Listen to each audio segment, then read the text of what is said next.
Hello friends. आज स्वागत है आप सबको हमारे चैनल पे। आज से हम घटना चक्र के प्रीवियस ईयर क्वेश्चंस जो जितने भी पूछे गए हैं उसके घटना चक्र का भारतीय इतिहास स्टार्ट करने वाले हैं, जिसमें प्रारंभ करेंगे प्राचीन भारत का इतिहास। तो चलिए स्टार्ट करते हैं। ये नोट्स हैं थोड़ा थोड़ा सा, पहले इनको देखते हैं, फिर उसके बाद हम प्रीवियस ईयर क्वेश्चंस भी करेंगे जितने भी पूछे गए हैं हमारे एग्ज़ाम में, वो सारे ऑब्जेक्टिव क्वेश्चंस। तो चलिए स्टार्ट करते हैं, पहले नोट्स देखते हैं। तो प्राचीन भारत काल इतिहास करने से पहले हम इसके नोट्स देख लेते हैं। पाषाण काल, जिस काल का कोई लिखित साक्ष्य नहीं मिलता है उसे प्रागैतिहासिक काल कहते हैं। आद्य ऐतिहासिक काल में लिपि के साक्ष्य तो हैं, किंतु उनके अपठित या दुर्बोध होने का कारण उनसे कोई निष्कर्ष नहीं निकलता है। जब से लिखित विवरण मिलते हैं वह ऐतिहासिक काल कहलाता है। प्रागैतिहासिक काल के अंतर्गत पाषाणकालीन सभ्यता तथा आद्य इतिहास के अंतर्गत सिंधु घाटी सभ्यता एवं ताम्र सभ्यता आती है। यह आहाड़ और जौरवे क्षेत्र से संबंधित है, जबकि छठी शताब्दी ईसा पूर्व के आसपास से ऐतिहासिक काल का आरंभ होता है। सर्वप्रथम 1863 ईस्वी में भारत के पाषाणकालीन सभ्यता का अनुसंधान प्रारंभ हुआ। पाषाण निर्मित उपकरणों की अधिकता के कारण संपूर्ण पाषाण युगीन संस्कृति को तीन मुख्य चरणों में विभाजित किया गया है। ये हैं पूरा पाषाण काल पहला, दूसरा मध्य पाषाण काल, तीसरा नव पाषाण काल। उपकरणों की भिन्नता के आधार पर पूरा पाषाण काल को भी तीन कालों में विभाजित किया गया है। जैसे उपकरण क्या क्या यूज़ करते थे उस टाइम पे, उसके आधार पे भी तीन कालों में विभाजित किया गया है। पहला काल है पूर्व पूरा पाषाण काल, जिसे क्रोड उपकरण कहते हैं, जिसमें हस्त, कुठार, खंडक एवं विदारिणी आते थे। दूसरा है मध्य पूरा पाषाण काल, इसमें फलक उपकरणों तथा तीसरा क्या है उच्च पूरा पाषाण काल, इसमें दक्षिणी एवं खुरचनी उपकरण का यूज़ किया जाता था। सर्वप्रथम पंजाब के सोहनी नदी घाटी, जो कि अब पाकिस्तान में स्थित है, से चापर चांपिंग पेबुल संस्कृति के उपकरण प्राप्त हुए हैं। सर्वप्रथम मद्रास के समीप बदमदुरै तथा अतिरमपक्कम, जो तमिलनाडु का नाम था, से हैंड एक संस्कृति के उपकरण प्राप्त किए गए हैं। इस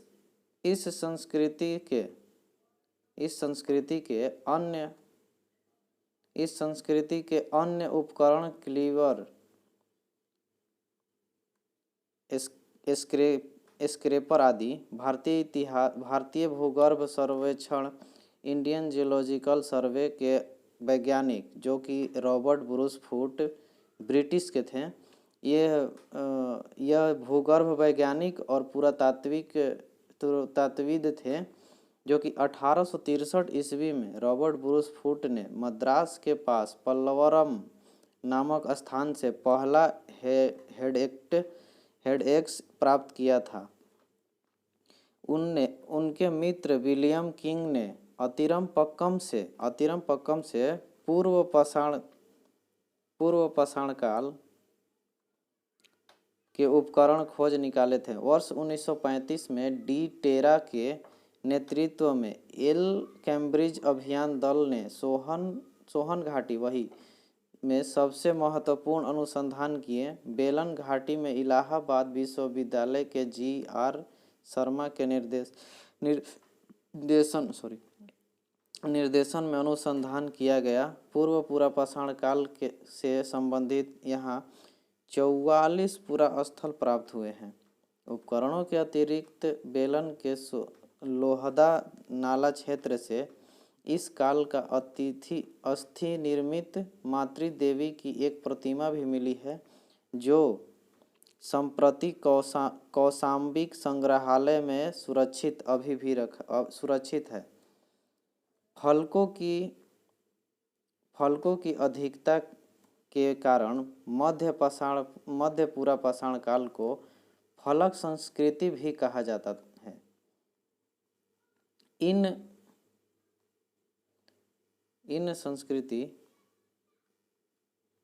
इन उपकरणों का निर्माण क्वार्ट्जाइट पत्थरों से किया गया है। पूरा पाषाणकालीन मानव का जीवन पूर्णतया प्राकृतिक था। वे प्रधानतः शिकार पर निर्भर रहते थे तथा उनका भोजन मांस कंदमूल हुआ करता था। पहले के क्या था कि सबसे पहले वो शिकार पे निर्भर रहते थे, उन शिकार करते और खाते कच्चा मांस, वही मांस और कंदमूल। अग्नि के प्रयोग से अपरिचित रहने के कारण वे कच्चा मांस खाते थे। उन्हें आग का पता नहीं था, आग कैसे जलाया जाता है या फिर जो आग की उत्पत्ति कैसे होती है, तो इसके वजह से पकाना नहीं जानते थे, इसीलिए वह कच्चा मांस का सेवन करते थे। इस युग का मानव शिकारी एवं खाद्य संग्राहक था। इस युग में मानव शिकारी एवं खाद्य संग्राहक के जीवन यापन करते थे। इस काल के मानव को पशुपालन तथा कृषि का भी ज्ञान नहीं था। जैसे पशुपालन और कृषि, खेती कैसे की जाती है, कैसे पशु को पाला जाता है, इनका कोई ज्ञान नहीं था उन्हें। भारत में मध्य पाषाण काल के विषय में जानकारी सर्वप्रथम 1868 ईस्वी में हुई, जब आर्किबाल्ड कलाई ने विंध्य क्षेत्र से शैल चित्र यानी रॉक पेंटिंग खोज निकाले। मध्य पाषाण काल के विशिष्ट औजार सूक्ष्म पाषाण या पत्थर के बहुत छोटे औजार हैं। भारत में मानव अस्थि पंजर सर्वप्रथम मध्य पाषाण काल से ही प्राप्त होने लगता है। गुजरात में स्थित लंघनाज सबसे महत्वपूर्ण पुरास्थल है। यहाँ से लघु पाषाणोपकरणों के अतिरिक्त पशुओं की हड्डियाँ, कब्रिस्तान तथा कुछ मिट्टी के बर्तन भी प्राप्त हुए हैं। यहाँ से 14 मानव कंकाल भी मिले हैं। मध्य पाषाणकालीन महोदाहा, जो कि प्रतापगढ़ उत्तर प्रदेश में अभी स्थित है, से हड्डी एवं सींग निर्मित उपकरण प्राप्त हुए हैं। जी.आर. शर्मा ने महोदा के 3 क्षेत्रों का उल्लेख किया है, जो झील क्षेत्र, बुचड़खाना संकुचल क्षेत्र एवं कब्रिस्तान निवास क्षेत्र में बांटा था। बुचड़खाना संकुल क्षेत्र से ही हड्डी एवं सींग निर्मित उपकरण एवं आभूषण बड़े पैमाने पर प्राप्त पाए गए थे। डॉक्टर जय नारायण पांडे द्वारा लिखित पुस्तक पुरातत्व विमर्श में महोदाहा, सराय नाहर राय एवं दमदमा तीनों ही स्थलों से हड्डियों के उपकरण एवं आभूषण पाए जाने का उल्लेख किया है उन्होंने। दमदमा में किए गए उत्खनन के फलस्वरूप पश्चिम तथा मध्यवर्ती क्षेत्रों से कुल मिलाकर 41 मानव समाधान ज्ञात हुए।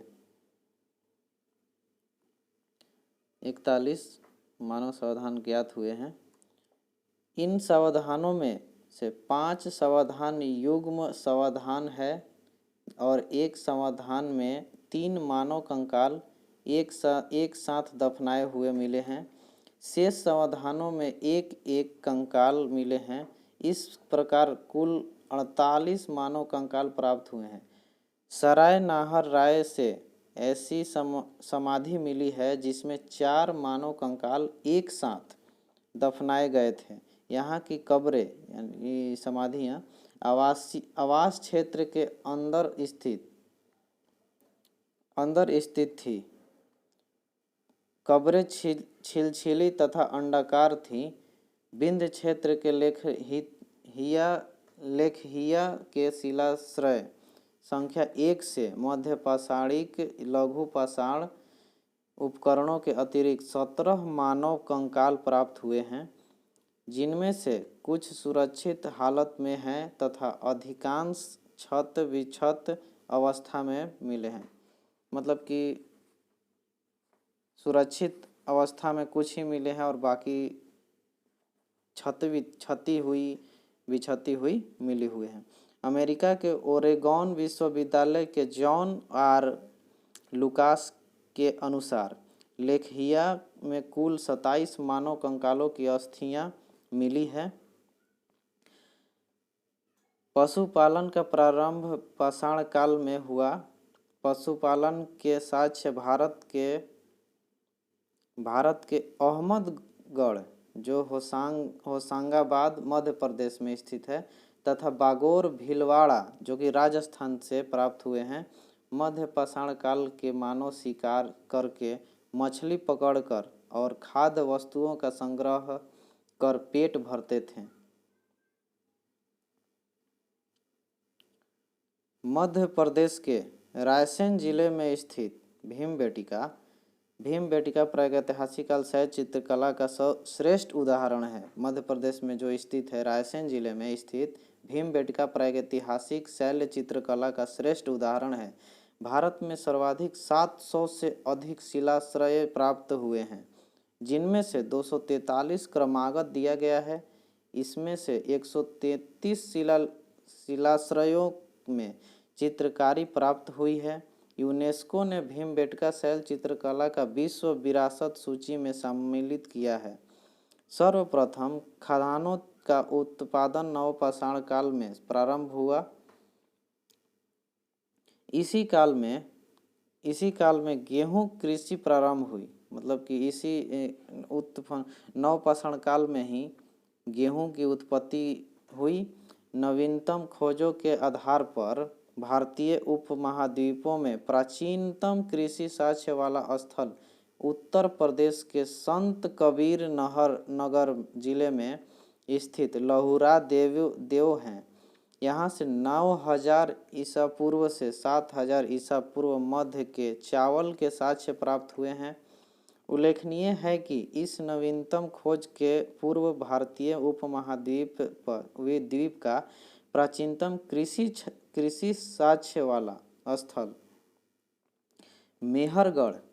मेहरगढ़ जो पाकिस्तान के बलूचिस्तान में स्थित है, यहाँ से 7000 ईसा पूर्व के गेहूं के साक्ष्य मिले हैं। जबकि प्राचीनतम चावल के साक्ष्य वाला स्थल कोल्डिहवा कि इलाहाबाद जिले में बेलन नदी के तट पर स्थित, यहाँ से 6500 ईसा पूर्व के चावल की भूसी का साक्ष्य मिले हैं।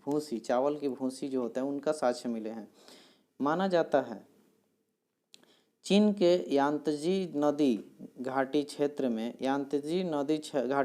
लगभग 7000 ईसा पूर्व चावल उगाया गया था।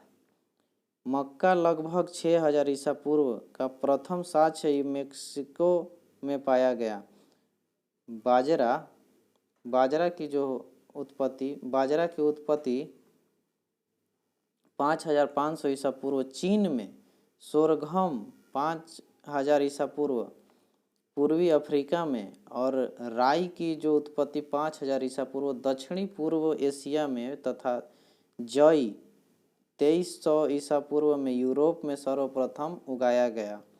मेहरगढ़ से पाषाण संस्कृति से लेकर हड़प्पा सभ्यता तक के सांस्कृतिक अवशेष प्राप्त हुए हैं।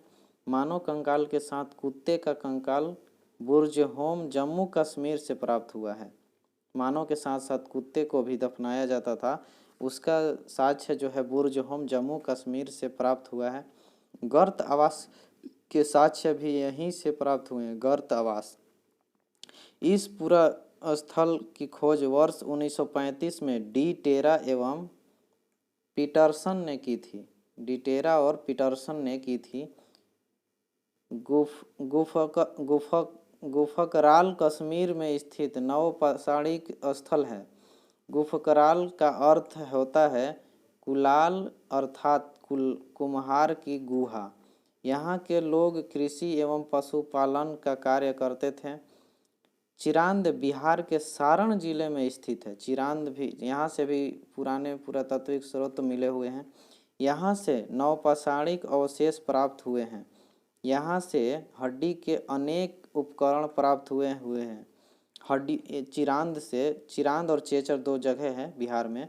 तो यहाँ से हड्डियों के उपकरण, हड्डियों से बनाए हुए उपकरण बहुत सारे प्राप्त हुए हैं। यहाँ से प्राप्त उपकरण हिरण के सींगों से निर्मित है। यहाँ से जो उपकरण प्राप्त हुए हैं वह हिरण के सींग से बना हुआ था। नवपाषाण काल युगीन दक्षिण भारत में मृतक को दफनाने की स्थल के रूप में बृहत पाषाण स्मारकों की पहचान की गई। नवपाषाण कालीन पुरास्थल से राख के टीले और कर्नाटक के मैसूर के पास बेल्लारी जनपद में स्थित संगनकल्लू नामक स्थान से प्राप्त हुए हैं। पिकलीह उतनूर आदि स्थलों से भी राख के टीले मिले हैं। ये राख के टीले नवपाषाण युगीन पशुपालन समुदायों के मौसमी शिविरों के जले अवशेष हैं।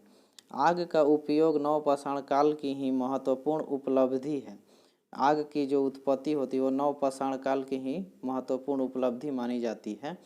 धातुओं में सबसे पहले तांबे का प्रयोग हुआ था। इस चरण में पत्थर एवं तांबे के उपकरणों का साथ साथ प्रयोग जारी रहा। इसी कारण इसे ताम्रपाषाणकालीन संस्कृति या फिर कैकोलिथिक कल्चर कहा जाता था। ताम्रपाषाणिक का अर्थ है पत्थर एवं तांबे के प्रयोग की अवस्था।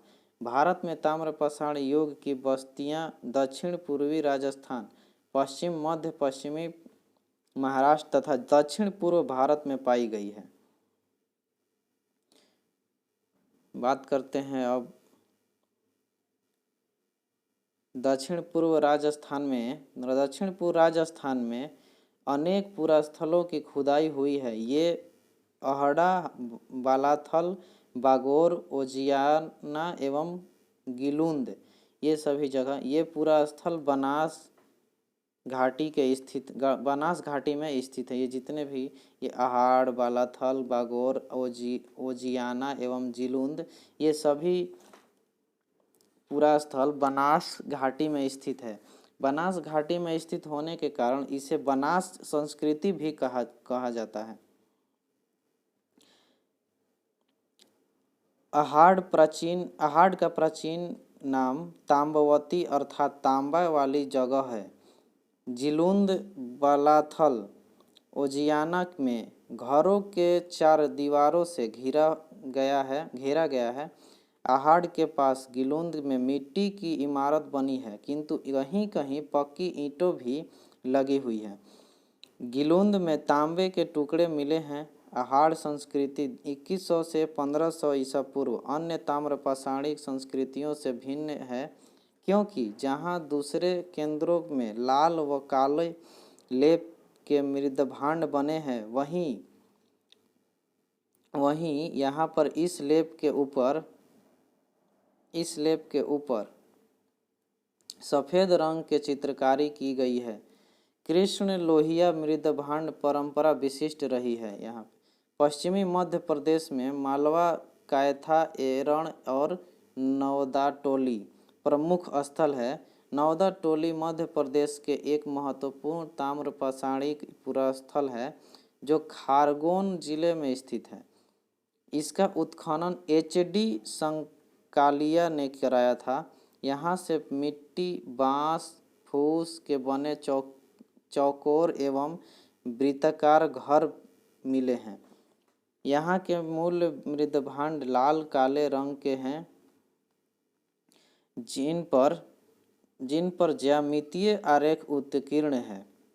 कायथा संस्कृति जो हड़प्पा संस्कृति के कनिष्ठ समकालीन है, इसके मृदभांडों में कुछ कुछ प्राक हड़प्पीय लक्षण दिखाई देते हैं। साथ ही इन पर हड़प्पाई प्रभाव भी स्पष्ट दिखाई देता है। इस संस्कृति की लगभग 40 बस्तियां मालवा क्षेत्र से प्राप्त हुई हैं, जो अत्यंत छोटी छोटी हैं। मालवा संस्कृति अपनी मृद भांडों की उत्कृष्टता के लिए जानी जाती है। मध्य प्रदेश में कायथा और एरण की तथा पश्चिम महाराष्ट्र में इनाम गांव की बस्तियां किलाबंद है। पश्चिमी महाराष्ट्र के प्रमुख पुरास्थल है अहमदनगर जिले में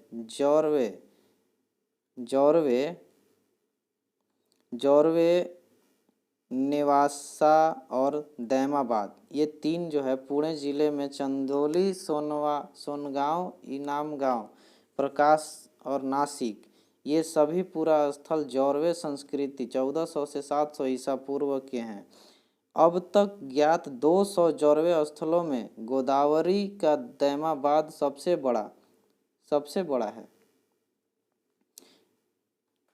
यह लगभग 20 हेक्टेयर में फैला है, जिसमें लगभग 4000 लोग रह सकते थे। नेवासा जौरवे संस्कृति स्थल से पटसन का साक्ष्य प्राप्त हुआ है। टोटीदार पात्र परंपरा जौरवे संस्कृति की विशिष्ट पहचान है।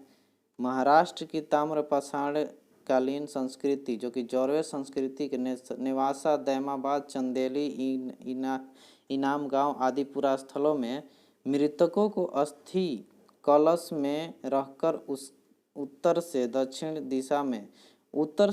दिशा में घरों के फर्श के नीचे दफनाया जाने के साक्ष्य प्राप्त हुए हैं। आरंभ ताम्रपाषाण अवस्था के इनाम गांव स्थल पर चूल्हों सहित बड़े बड़े कच्ची मिट्टी के मकान और गोलाकार गड्ढों वाले मकान मिले हैं। पश्चात की अवस्था 1300 से 1000 ईसा पूर्व में 5 कमरों वाला एक मकान मिला है, जिसमें 4 कमरे आयताकार हैं और 1 कमरा वृत्ताकार। इनाम गांव में 130 से अधिक घर एनसीईआरटी के अनुसार 100 से अधिक और अनेक कब्रें पाई गई हैं। यह बस्ती किलाबंदी है और खाई से घिरी हुई है। यहाँ शिल्पी या पंसारी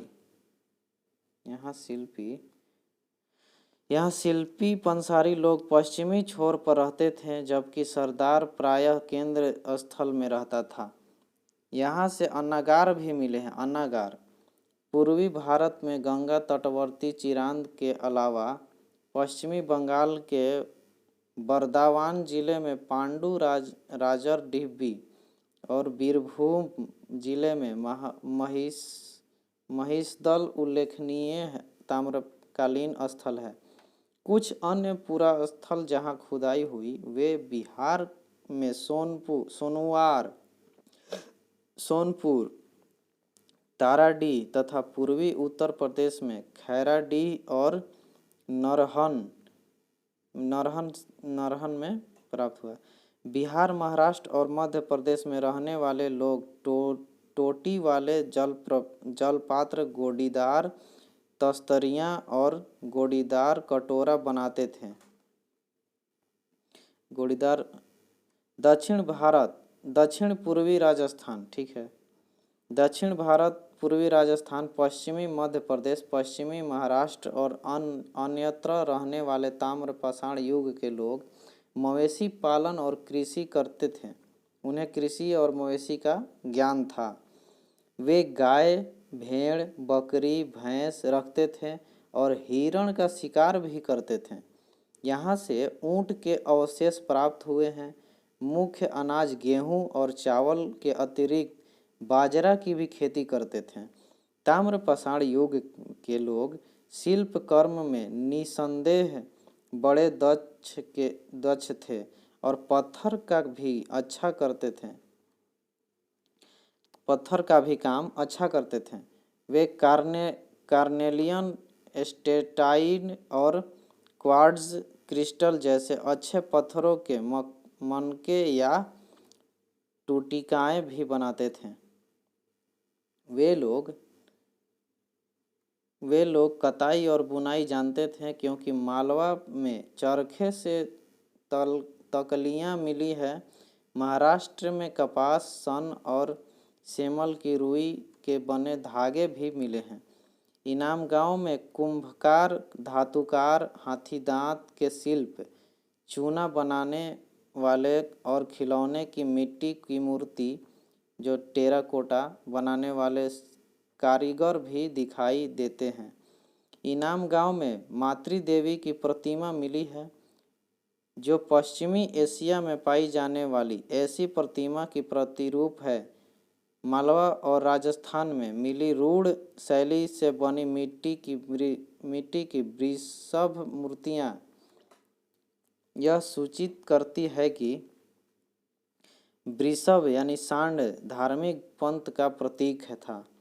पश्चिमी महाराष्ट्र की चंदौली और निवासी बस्तियों में कुछ बच्चों के गलों में तांबे के मनकों का हार पहनाकर उन्हें दफनाया गया है जबकि अन्य बच्चों की कब्रों में सम्मान के तौर पर कुछ बर्तन मात्र हैं। महाराष्ट्र के मृतक को उत्तर दक्षिण की दिशा में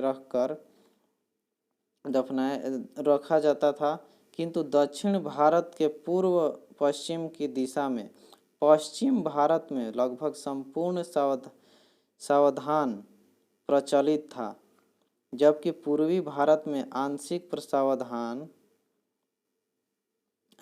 सावधान फ्रैक्शन बरियल चलाता था। सबसे बड़ी निधि मध्य प्रदेश के गंगेरिया से प्राप्त हुई है। इसमें 424 तांबे के औजार, हथियार तथा 102 चांदी के पतले पत्थर हैं। कैथा के एक घर में तांबे के 28 कंगन और 2 अद्वितीय ढंग की कुल्हाड़ी पाई गई है। इसी स्थान में स्टेटाइड और कार्नेलियन जैसे कीमती पत्थरों की गोलियों के हार पात्रों में जमा पाए जा गए हैं। गणेश्वर स्थल राजस्थान में खेतरी ताम्रपट्टी के सीकर झुंझुनू क्षेत्र के तांबे की समृद्धि खानों के निकट पड़ता है। दक्षिण भारत में ब्रह्मगिरी, पिपलिहित, संगलनकोल्लू, मस्की,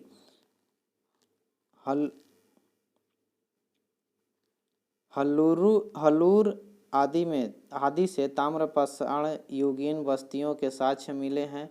दक्षिण भारत में कृषक की अपेक्षा अरवाहा संस्कृति का अधिक प्रमाण मिला है।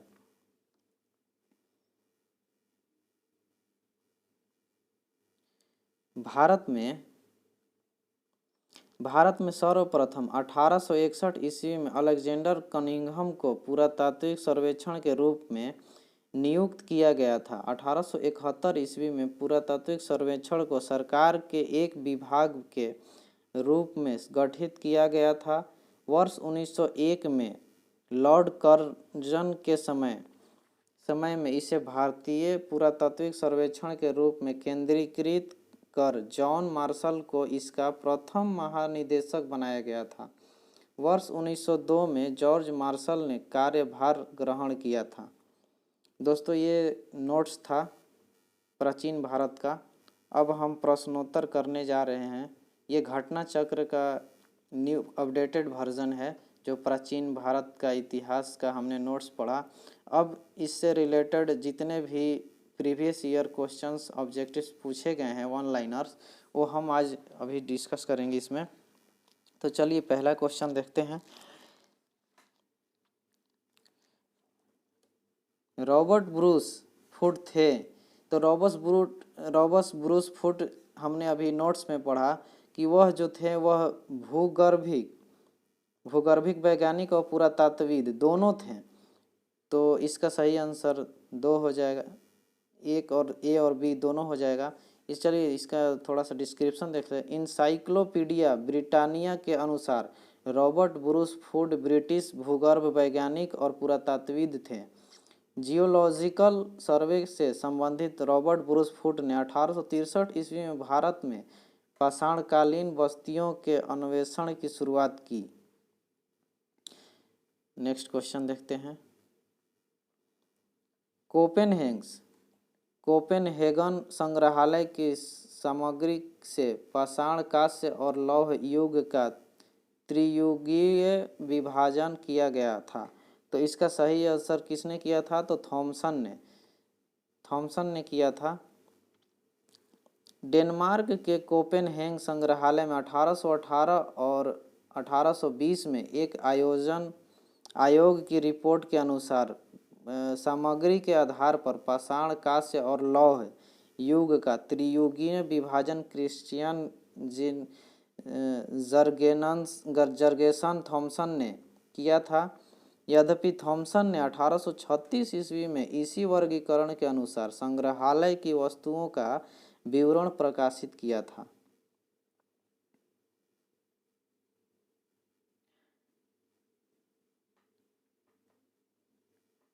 उत्खनित प्रमाणों के अनुसार पशुपालन का प्रारंभ हुआ था। कब हुआ था? तो इसका है मध्य पाषाण काल में। जब उत्खनन किया गया तो उसमें पशुपालन का साक्ष्य प्रथम जब साक्ष्य मिला वह पशुपालन का मध्य पाषाण काल में मिला। मध्य पाषाण काल के अंतिम चरण में पशुपालन के साक्ष्य प्राप्त होने लगते हैं। ऐसे पशुपालन के साक्ष्य भारत में अहमदगढ़ जो होशंगाबाद मध्य प्रदेश में स्थित है तथा बागौर भीलवाड़ा राजस्थान से मिले हैं। Next question.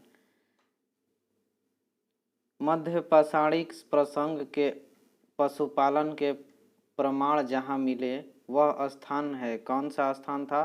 तो अहमदगढ़ से हमें मध्य पाषाणिक प्रसंग के पशुपालन के प्रमाण जहां मिले थे। निम्नलिखित में से ये ऑप्शन है 4 चोपनी मांडो से, काकोरिया से, महोदड़ा से, सराय नाहर राय से। तो कह रहा है कि किस स्थल से हड्डी के उपकरण प्राप्त हुए थे? तो इसमें से हड्डी के उपकरण हमें 2 जगह से प्राप्त हुए थे, एक महोदा से और एक सराय नाहर राय से। तो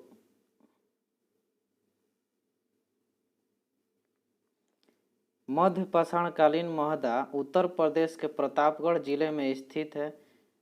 से बड़ी मात्रा में हड्डी एवं सींग निर्मित उपकरण प्राप्त हुए हैं। जी.आर. शर्मा महोदा में 3 क्षेत्रों का उल्लेख करते हैं जो झील क्षेत्र, बुचड़खाना संकुचल क्षेत्र एवं कब्रिस्तान निवास क्षेत्र में बांटा था। बुचड़खाना संकुल क्षेत्र से ही हड्डी एवं सींग निर्मित उपकरण के आभूषण बड़े पैमाने पर पाए गए हैं। सराय नाहर राय से भी अल्प मात्रा में हड्डी के उपकरण मिले हैं।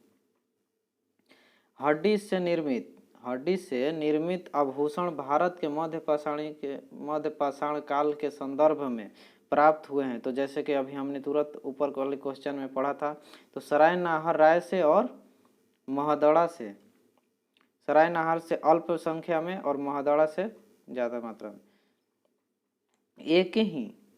एक ही कब्र से 3 मानव कंकाल निकले हैं। यह किस स्थान से, कहाँ से मिले हैं? तो यह मिला है दमदमा से। दमदमा मध्य गंगा घाटी के प्रतापगढ़ जिले में स्थित सराय नाहर राय, महोदड़ा तथा दमदमा का उत्खनन हुआ है। दमदमा में लगातार 5 वर्ष तक किए गए उत्खनन के फलस्वरूप पश्चिम तथा मध्यवर्ती क्षेत्र से कुल मिलाकर 41 मानव समाधान ज्ञात हुए हैं। इन समाधानों में से 5 समाधान युग्म समाधान है और एक समाधान में 3 मानव कंकाल एक साथ दफनाए हुए मिले हैं। शेष समाधानों में 1 कंकाल मिले हैं।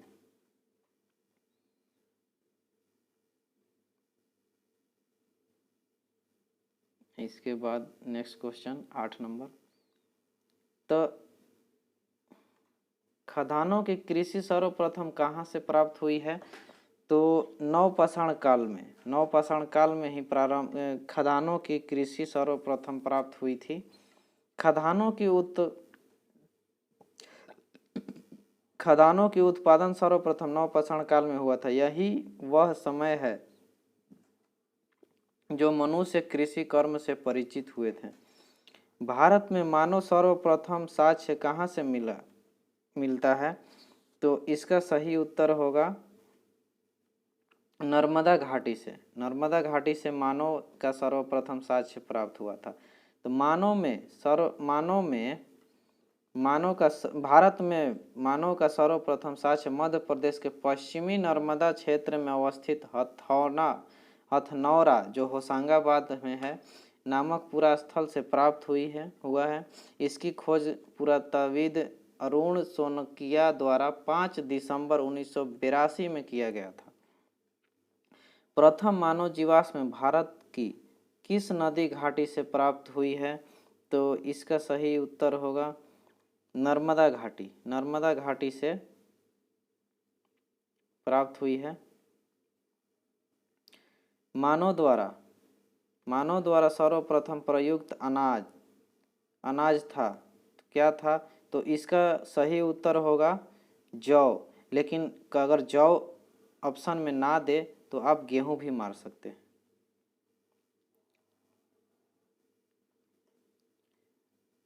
अधिक मानव समाज द्वारा मुख्य रूप से आधुनिक मानव समाज द्वारा मुख्य रूप से 8 खाद्य अनाजों का उपभोग किया गया है, जैसे जौ, गेहूं। अभी हमने बताया था कि जौ ना दे तो गेहूं आप टिक कर सकते हैं। जौ, गेहूं, चावल, मक्का, बाजरा, सोरगम, राई, जई, ये सभी अनाज प्राप्त हुए थे। अनाजों के पौधे विभिन्न क्षेत्रों में जंगली घास के रूप में विद्यमान थे, जिन्हें बीजों के रूप में अलग अलग क्षेत्रों में अलग अलग समय पर मानव ने उगाया, इसे विकसित किया। वैश्विक दृष्टि से देखा जाए तो सर्वप्रथम जौ जो 8000 ईसा पूर्व के आसपास भूमध्य सागर एवं ईरान के मध्य स्थित पश्चिम एशिया के देश में मानव द्वारा उगाया गया था। बाद में लगभग इन्हीं क्षेत्र में 8000 ईसा पूर्व के आसपास ही गेहूं, वीट भी उगाया जाने लगा। भारतीय उपमहाद्वीपों में कृषि के प्राचीनतम साक्ष्य प्राप्त हुए हैं। यह कहाँ से हुए हैं? तो लहुरा देव से। लहुरा देव कहाँ है? चलिए डिस्क्रिप्शन पढ़ते हैं। नवीनतम खोजों के आधार पर भारतीय उपमहाद्वीप में प्राचीनतम कृषि साक्ष्य वाला स्थल उत्तर प्रदेश के संत कबीर नगर जिले में स्थित है। लहुरा देव स्थित है। यहाँ से 9000 ईसा पूर्व से 7000 ईसा पूर्व तक के बीच चावल के साक्ष्य प्राप्त हुए हैं। उल्लेखनीय है कि इस नवीनतम खोज के पूर्व भारतीय उपमहाद्वीप का प्राचीनतम कृषि साक्ष्य वाला स्थल मेहरगढ़ जो पाकिस्तान के बलूचिस्तान में स्थित, यहाँ से 7000 ईसा पूर्व के गेहूं के साक्ष्य मिले हैं, जबकि प्राचीनतम चावल के साक्ष्य वाला स्थल कोलडीहवा इलाहाबाद जिले में स्थित बेलन नदी के तट पर स्थित है। यहाँ से 6500 ईसा पूर्व चावल की भूसी की साक्ष्य मिले हैं। माना जाता था कि उपरोक्त संदर्भों में अब यदि विकल्प में लहुरा देव रहता है तो उपयुक्त विकल्प वही होगा, परंतु लहुरा देव के विकल्प में न होने की स्थिति में इसका उत्तर पूर्व की भांति होगा। भारतीय उपमहाद्वीप में कृषि के प्राचीनतम साक्ष्य प्राप्त हुए हैं। यह कहाँ से? तो मेहरगढ़ से, अभी हमने पढ़ा था। भारतीय उपमहाद्वीप में कृषि के प्राचीनतम साक्ष्य कहाँ से प्राप्त हुए हैं? तो इसका मेहरगढ़। देखिए यह यूपी पीसीएस मेंस में क्वेश्चन 2007 में पूछा गया है। हमने जितना भी क्वेश्चंस लिया है सभी प्रीवियस ईयर क्वेश्चंस हैं, जो कि स्टेट लेवल और यूपीएससी लेवल का ही क्वेश्चन पूछा गया है। तो निम्नलिखित में से किस स्थान पर कृषि के अभ्युदय के आरंभ प्रमाण प्राप्त हुए हैं? तो इसका सही आंसर हो जाएगा मेहरगढ़ से ही।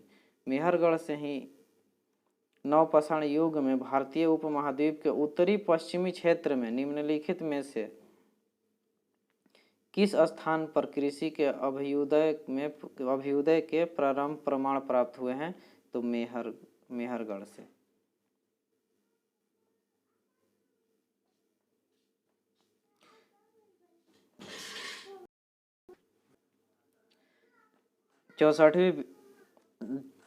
चौसठवीं बीपीएससी प्री में 2018 में यह क्वेश्चन पूछा गया है कि भारत में पशुपालन एवं कृषि के प्राचीनतम साक्ष्य प्राप्त हुए कहाँ से हुए हैं? तो इसका सही आंसर हो जाएगा आपको मेहरगढ़ से। उस स्थल का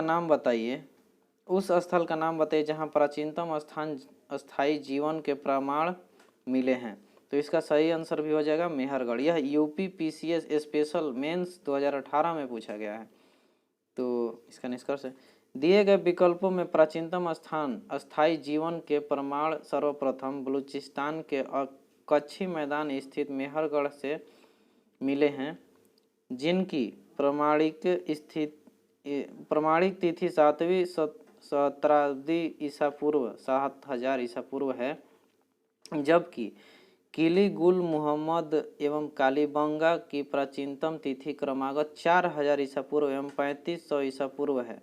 अतः इसका सही विकल्प डी आंसर सही है, मेहरगढ़।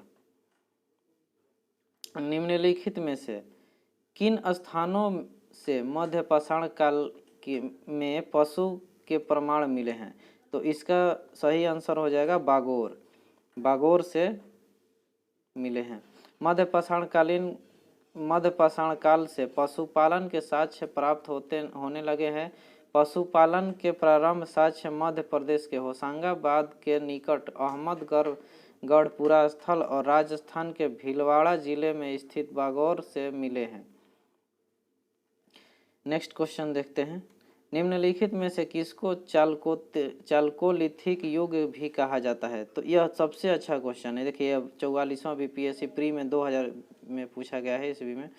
तो इसका सही आंसर हो जाएगा आपको ताम्रपाषाण युग, जिसमें तांबा का यूज किया जाता है।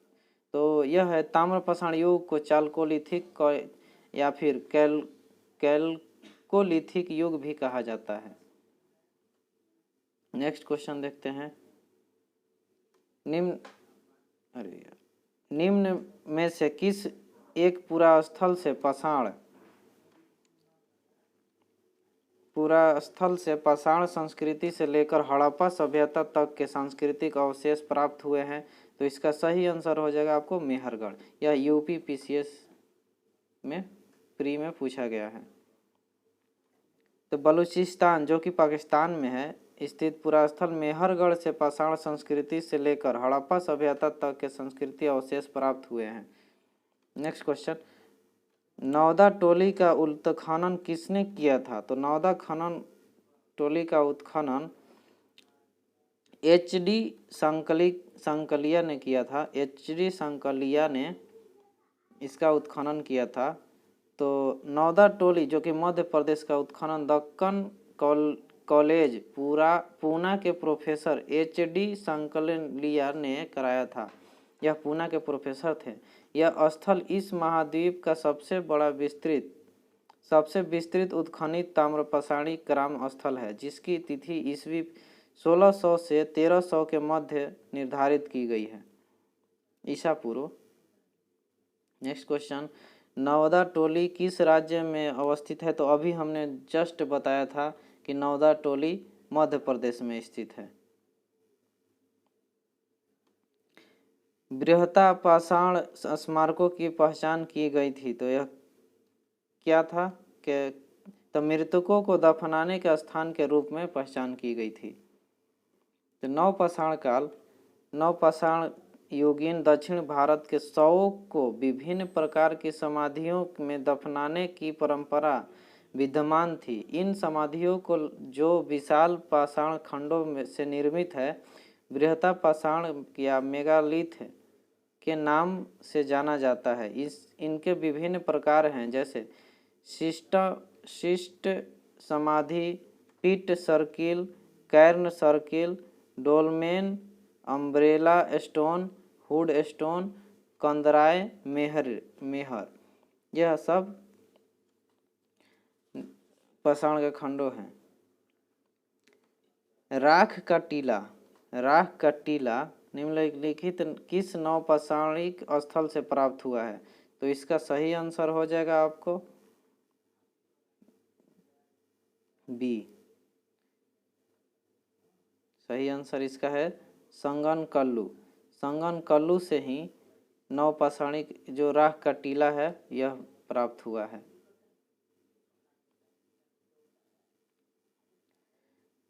कर्नाटक के मैसूर के पास वेलारी जनपद में स्थित संगनकल्लू नामक नवपाषाण कालीन पुरास्थल से राख के टीले प्राप्त हुए हैं।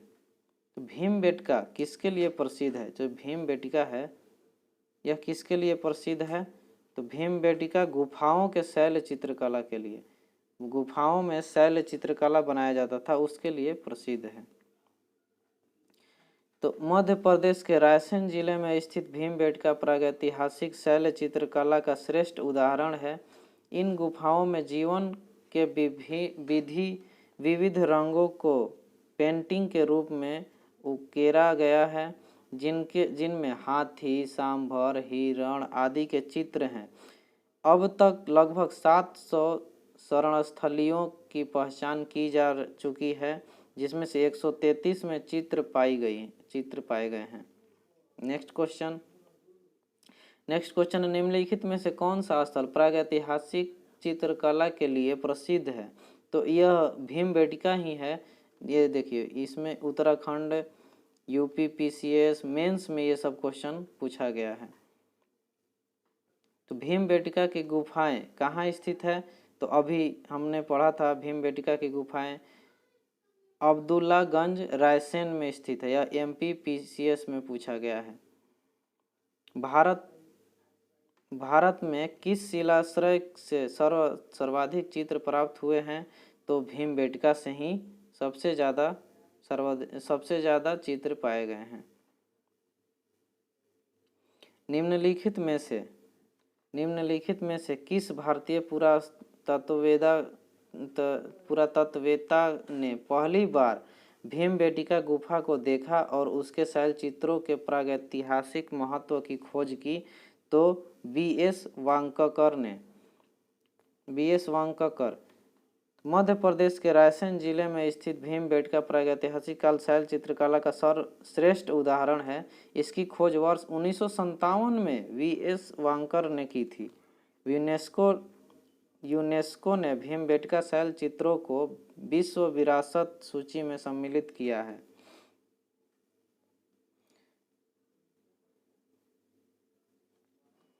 गैरिक मृदभांड पात्र ओसीपी का नामकरण हुआ था। तो कब हुआ, किसमें हुआ था? तो हस्तिनापुर में हुआ था। हस्तिनापुर पढ़ते हैं। गंगा यमुना दोआब की सांस्कृतिक परंपरा संभवतः उस संस्कृति के साथ शुरू होती है जिसे अपने अत्यंत विशिष्ट मृदभांड के नमूने के कारण गेरुवर्णी गैरिक मृदभांड संस्कृति ओसीपी कहा गया। वीवी लाल ने वर्ष 1951 में हस्तिनापुर में सर्वप्रथम गैरिक मृदभांड प्राप्त किया था और वहीं इसका नामकरण हुआ था। नेक्स्ट क्वेश्चन देखते हैं। नेक्स्ट क्वेश्चन में क्या है? ताम्रसम काल में महाराष्ट्र के लोग मृतकों को घर के फर्श के नीचे किस तरह रखकर दफनाते थे? तो यह हमने नोट्स में भी पढ़ा था कि उत्तर से दक्षिण की ओर रखकर उसे जमीन के अंदर दफनाते थे। नेक्स्ट क्वेश्चन, इसके डिस्क्रिप्शन में कुछ देख लेते हैं। महाराष्ट्र की ताम्रपाषाण कालीन संस्कृति, जो कि जौरवे संस्कृति के नाम से जाना जाता है, के नेवासा, दैमाबाद, कौंठे, चंदोली, इनामगांव आदि पुरास्थलों में से घरों से मृतकों की अधिक अस्थि कलश में रखकर उत्तर से दक्षिण स्थित में घरों के फर्श के नीचे दफनाया जाने के साक्ष्य मिले हैं। कब्र में मिट्टी की हड्डियां और तांबे की कुछ वस्तुएं भी रखी जाती थी। नेक्स्ट क्वेश्चन देखते हैं। निम्नलिखित में से किस स्थल से मानव कंकाल के साथ कुत्ते का भी कंकाल भी सावधान से प्राप्त हुआ है? तो यह बुर्जहोम से, यह यूपी लोअर सब से प्री से पूछा गया है क्वेश्चन। नेक्स्ट क्वेश्चन देखते हैं। यह इसका डिस्क्रिप्शन है। जम्मू एवं कश्मीर में श्रीनगर के निकट उत्तर पश्चिम में स्थित बुर्जहोम से, नोट्स में पढ़े थे हम अभी, नवपाषाणिक अवस्था में मानव कंकाल के साथ कुत्ते का कंकाल भी सावधान से प्राप्त हुआ है। गर्तावास गड्ढों वाले घर भी यहीं की प्रमुख विशेषता है। Next question. निम्नलिखित में से किस स्थान पर मानव के साथ कुत्ते को दफनाए जाने का साक्ष्य मिलता है? तो मानव के साथ बुर्जहोम में, अभी तुरंत हमने पढ़ा था। या उत्तराखंड पीसीएस प्री में पूछा गया क्वेश्चन है, जो देख रहे हैं आप, हमेशा रिपीट हो रही क्वेश्चन। गर्त आवास के साक्ष्य प्राप्त हुए हैं, तो गर्त आवास के साथ फिर से बुर्जहोम में इसमें पूछा गया है यूपी पीसीएस में। विंध्य क्षेत्र के किस शिलाश्रय से सर्वाधिक मानव कंकाल मिले हैं? विंध्य क्षेत्र के किस शिलाश्रय से सर्वाधिक मानव कंकाल मिले हैं? तो इसका सही आंसर हो जाएगा लेखिया। लेखिया से सर्वाधिक मिले हैं। Doctor JN. पांडे की पुस्तक पुरातत्व विमर्श के अनुसार विंध्य क्षेत्र के लेखिया के शिलाश्रय संख्या 1 से मध्य पाषाणिक लघु पाषाण उपकरणों के अतिरिक्त 17 मानव कंकाल प्राप्त हुए हैं, जिनमें से कुछ सुरक्षित हालत में हैं तथा अधिकांश क्षत अवस्था में प्राप्त हुए हैं। अमेरिका के ओरेगॉन विश्वविद्यालय के जॉन आर लुकास के अनुसार लेखिया में कुल 27 मानव कंकाल की अस्थियां मिली है। Next question. नेक्स्ट, नीचे 2 कथन दिए गए हैं। यह कथन है, नीचे 2 कथन दिए गए हैं, अभी देखते हैं हम, ये कथन पढ़ते हैं। ऐसे ऐसे क्वेश्चंस भी पूछ देते हैं प्रीवियस ईयर में। 2 कथन दिए गए हैं, एक को अभिकल्प एक तथा दूसरे के कारण आर का सही कहा गया है। अभिकथन, विंध्य क्षेत्र के पाषाण युगीन लोग ने नूतन भूतल काल के अंत में गंगा घाटी में प्रव्रजन किया। दूसरा क्या कहता है यार? कारण पढ़ते हैं, जलवायु परिवर्तन के कारण इस काल में शुष्कता का चरण था। तो इसका सही आंसर क्या होगा? नीचे दिए गए कुछ से सही उत्तर इसका चुनना है। तो देखिए क्या कह रहा है, इसका सही आंसर हो जाएगा ए और आर दोनों सही है तथा आर ए की सही व्याख्या करता है। क्या है कि आर जो है ए की सही व्याख्या करता है। उस समय जलवायु परिवर्तन के कारण इस काल में शुष्कता का चरण था। यही कारण था कि विंध्य क्षेत्र के पाषाण युगीन लोगों ने नूतन भूतल काल के अंत में गंगा घाटी में प्रव्रजन किया करते थे। नेक्स्ट क्वेश्चन देखते हैं, इसका निष्कर्ष है। सराय नाहर राय में खुदाई के बाद यह धारणा दी कि नूतन भूतल काल के अंत में सूखे के कारण विंध्यन क्षेत्र में भोजन की कमी के कारण लोगों ने गंगा घाटी क्षेत्र में प्रवास किया था। नेक्स्ट क्वेश्चन, भारतीय पुरातत्व सर्वेक्षण निम्नलिखित विभागों या मंत्रालयों में से किसका संलग्न कार्यालय है? तो इसका सही आंसर हो जाएगा संस्कृति का ही है संकलन। भारतीय पुरातत्व सर्वेक्षण आर्कियोलॉजिकल सर्वे ऑफ इंडिया संस्कृति मंत्रालय के अधीन एक विभाग है।